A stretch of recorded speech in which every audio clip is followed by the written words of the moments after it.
की गणना से जुड़ी बड़ी खबर आपको बता दें। वन्य जीवों की गिनती की प्रक्रिया जो है वो पूरी हो गई है। कल सुबह 8 बजे से ये गिनती जो है वो शुरू हुई थी। वन्य जीवों की गिनती आज सुबह 8 बजे खत्म हुई है।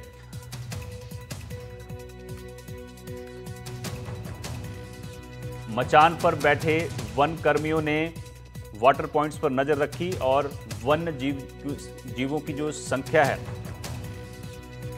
अब वो मुख्यालय भेजी जाएगी।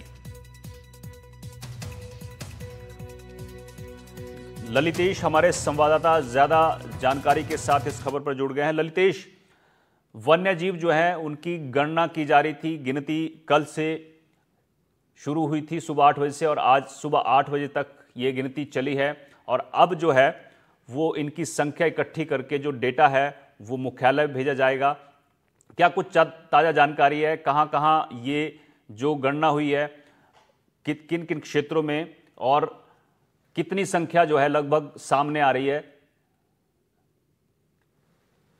बिल्कुल अनिल, देखिए वन्य जीवों की जो गणना है उसकी जो प्रक्रिया है वो पूर्ण हो चुकी है। कल अगर बात की जाए बुधवार से यानी पूर्णिमा से सुबह 8 बजे से शुरू हुई थी और आज सुबह 8 बजे समाप्त हो गई है। जो डाटा है वो एकत्रित किया गया है और मुख्यालय भेजा जा रहा है। थोड़ी बहुत देर में जो डाटा है वो बता दिया जाएगा कि कहाँ कहाँ कितने वन्य जीव हैं, उनकी संख्या देखी गई है, बढ़ोतरी हुई है या कमी देखी गई है। खासतौर पर अगर बात की जाए तो करीब प्रत्येक पॉइंट पर यानी होल वाटर पद्धति के अनुसार ये गणना की गई थी और प्रत्येक एक पॉइंट पर दो जो वन्य कर्मी है उनकी ड्यूटी लगाई गई थी और 6-6 घंटे की इनकी ड्यूटी थी। 6 घंटे के बाद में अन्य जो दो वन कर्मी थे उनको शिफ्ट किया जाता था। अब खासतौर पर जितनी संख्या देखी जाएगी वो तो थोड़ी देर में ही क्लियर हो पाएगी, जब ये वन्य जीव विभाग है वो थोड़ी देर में जब पूरी जानकारी है साझा करेगा। लेकिन खासतौर पर अगर देखी जाए भरतपुर की बात की जाए तो भरतपुर में 2 पॉइंट है, केवलादेव राष्ट्रीय उद्यान और बंदवारेटा। यहाँ भी अगर बात की अलवर में भी की गई है और सीकर जहां जहां जो पर्यटन की दृष्टि से जो भी उद्यान है वहां ये गणना की गई है। जी, यानी जो फाइनल डेटा है वो कुछ देर में आ जाएगा और जो वन्य जीवों की गिनती है प्रक्रिया वो अब पूरी हो चुकी है और थोड़ी देर में जो है वो डेटा सामने आ जाएगा। ललितेश, इसके अलावा जिस तरह से आपने बताया कि वाटर होल्स की पद्धति अपनाई गई है और कितने कर्मी इस गणना में लगे हुए थे, कुछ अलग अलग जो पॉइंट्स बने थे वहां पर?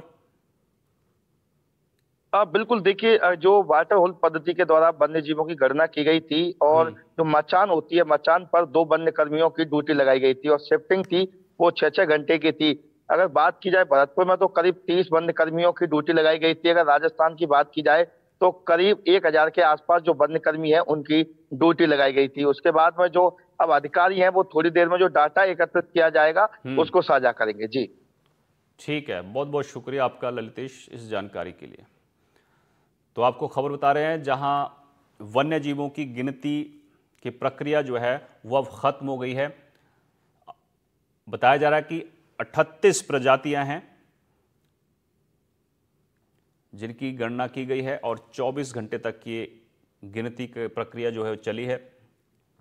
थोड़ी देर में डेटा जो है वो सामने आ जाएगा कि कितने वन्य जीव जो हैं प्रदेश भर में हैं।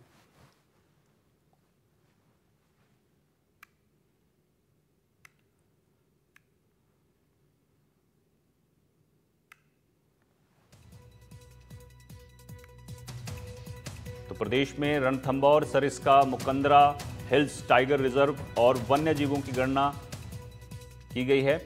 NTCA प्रोटोकॉल से ये गणना की जाती है। ऐसे में इन टाइगर रिजर्व के अलावा अन्य सेंचुरी क्षेत्र में वन्य जीवों को वाटर हॉल सेंसस के जरिए गिना जाता है। वन्य जीवों की वास्तविक स्थिति का भी पता लग पाएगा। पिछले 24 घंटे के दौरान 38 यानी 38 प्रजातियों के वन्य जीवों की गणना की गई।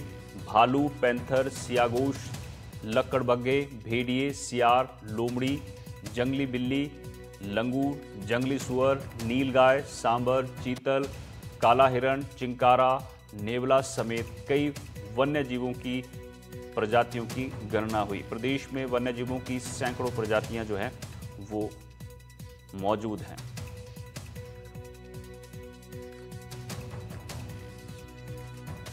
ऐसे भी बहुत सारे जीव हैं जो विलुप्त हो रहे हैं उनका भी डेटा जो है वो सामने आ जाएगा।